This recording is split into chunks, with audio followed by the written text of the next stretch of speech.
Tuhanku tidak berubah, dia baik. And he never changes. Dia itu naik banding ke moralitasnya Tuhan. Tuhan punya moral itu tidak bercacat celah. Allah itu tidak jahat dan tidak ada pertukaran bayangan dalam diri. Tuhan tidak bisa berbuat jahat dan Tuhan tidak bisa jahatin kita. Dia berkata, tetapi dia tidak pernah berubah. Siapa dapat menghalangi dia? Lalu dia katakan di ayat 13b, inilah kedaulatan Allah. Disinilah dia terbentur. Dia terbentur kedaulatan Tuhan dan dia nggak bisa apa-apa. Dia nggak bisa paksa Tuhan. Apa yang dikehendakinya dilaksanakannya juga. Dia nggak tahu kalau Tuhan izinkan semua yang ku alami ini, belum ada jawaban doa lagi, maka anggaplah itu kedaulatan yang aku belum mengerti. Apa yang dikehendakinya dilaksanakannya juga, karena dia raja, dia tidak berutang apa-apa. Makanya itu Ayub di sini di ayat 13 dia kuburkan roh penasaran. Tadinya dia menuntut, kan dia mau pembelaan, kan dia juga mau membeberkan perkaranya di hadapan hakimnya, ya kan? Tadinya dia ingin berdebat dengan Yang Maha Kuasa. Dia menuntut Tuhan menjawab pertanyaannya. Ada satu pertanyaan Ayub yang selalu ada di dalam hatinya waktu mengalami semua sengsara itu. Mengapa kau izinkan? Why Lord? Why? Kenapa?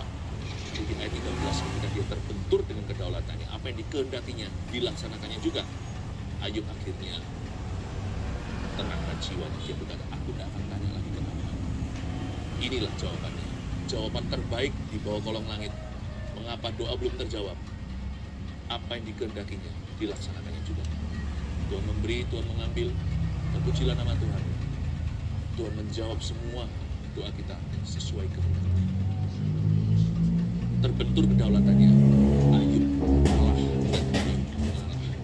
Menurut saya di ayat 13 akhir ini, damai sejahtera mulai merayap masuk dalam jiwanya. Damai sejahtera yang melampaui segala akal budi. Ayat 14. Karena ia akan menyelesaikan apa yang ditetapkan atasku. Ini kan kata-kata orang aman. Ia pasti akan selesaikan apa yang ditetapkan atasku. Dia memulai pekerjaan baik di dalam diriku, akan menyelesaikannya. Entah gimana, kapan waktunya, jatuh temponya kapan, hanya Tuhan yang tahu. Tapi aku tahu dengan iman bahwa Tuhan akan selesaikan apa yang ditetapkan. Kalau Tuhan memberkati aku, kalau Tuhan seolah mencabut berkatnya, aku tahu dia akan memberkati aku. Ini kata-kata orang yang restored atau yang pulih hati. Dan banyak lagi hal yang serupa itu dimaksudkannya. Apa maksudnya ayat 14b? Banyak hal lagi yang serupa dimaksudkannya. Ini yang disebut dalam bahasa Inggris etc., etc., dan lain-lain, dan sebagainya, DSB. Dia akan menyelesaikannya. Bahkan hal-hal yang lainnya etc., dan lain-lain, dan sebagainya yang sekarang aku belum bisa lihat, karena aku terlalu sekarang terpaku dengan sengsara. Aku belum tahu. By faith sajalah, aduh pokoknya dengan iman saja deh. Aku tahu nanti ke depan masih jauh, masih panjang jalanku. Tuhan akan menyelesaikan. Ini kata-kata orang beriman.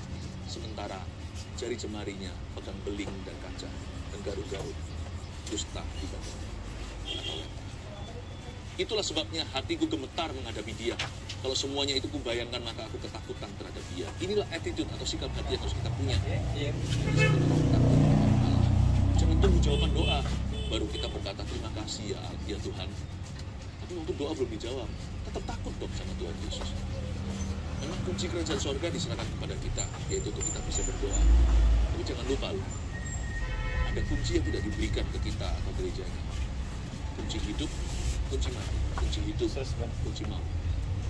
Selama di atas masih ada yang Maha Kuasa, takutlah.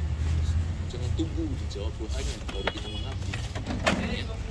Doa belum terjawab, tetap takutlah akan dia. Menemukan kunci kehidupan, kunci kematian. Allah telah membuat aku putus asa. Yang Maha Kuasa telah membuat hatiku gemetar. Bahaya ayat 16. Orang yang putus asa itu biasanya vulnerable, rawan jiwanya. Sebab bukan karena kegelapan aku binasa, dan bukan juga karena mukaku ditutupi gelap gulita. Inilah orang dunia katakan, orang kalau matanya gelap, mukanya gelap ya matanya gelap dong. Mukaku ditutupi gelap gulita berarti matanya nggak ada sinar. Mata gelap gulita biasanya akan halalkan segala cara dan juga halalkan dosa atas nama A garis miring N, atas nama kecewa sama Ini bahaya. Tapi Ayub tidak.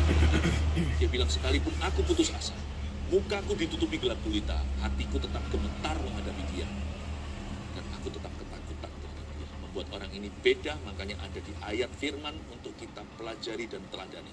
Dia berkata, sekalipun aku sedang putus asa, rawan ya. Mukaku ditutupi gelap gulita, matanya gelap gulita, alias matanya nggak bisa lihat titik terang atau tidak ada secercah pengharapan. Namun ini komitmen hatinya, hatiku tetap gemetar menghadapi dia. Dan aku tetap ketakutan.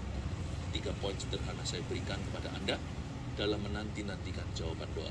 Bahwa kita harus tetap setia saat doa kita belum terjawab. 1, kita harus tetap taat pada perintahnya saat tidak bisa rasakan hadiratnya. Ini review apa yang kita pelajari sepanjang pasal ini. Kalau kita tidak bisa rasakan hadiratnya, terus jangan habis itu semerta-merta langsung lari kepada dosa. Hanya karena kita nggak bisa rasakan hadiratnya, lalu kita tidak mau pelayanan.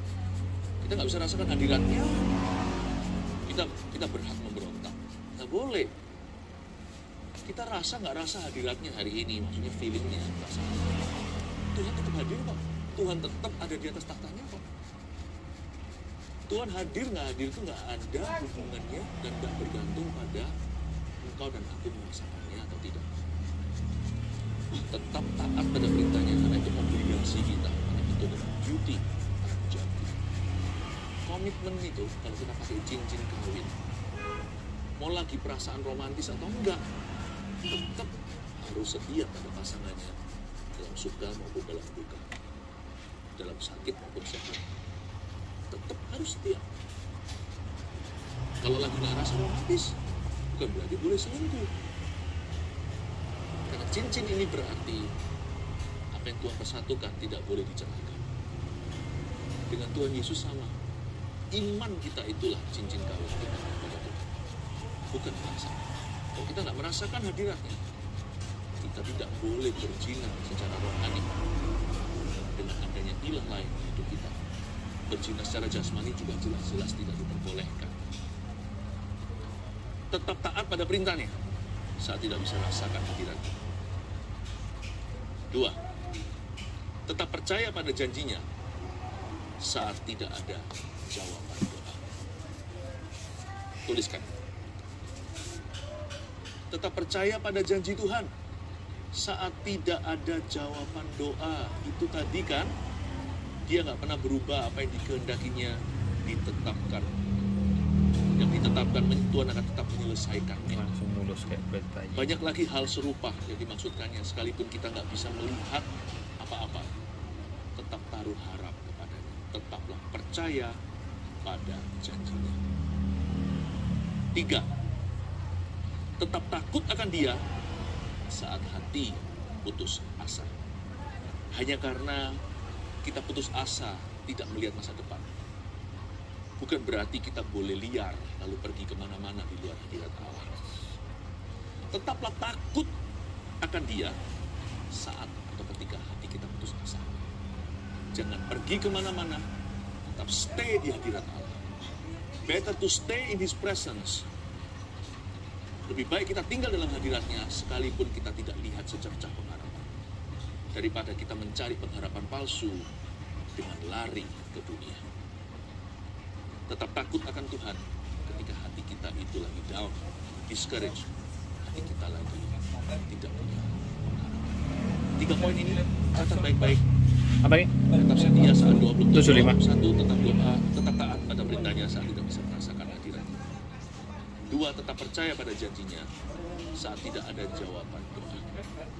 3, tetap takut akan dia saat hati kita putus asa.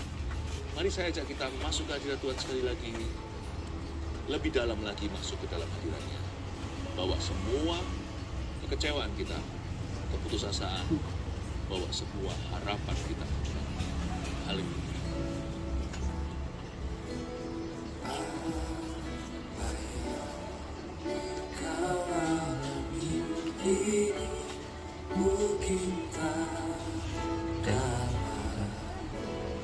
Engkau menerima cobaan yang kau alami tak melebihi kekuatan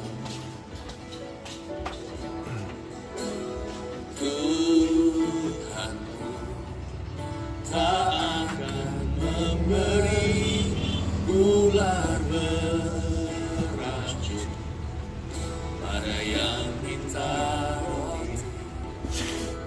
Satu hal tanamkan di hati, indah semua yang Tuhan Ukur yang lebar diameter luar.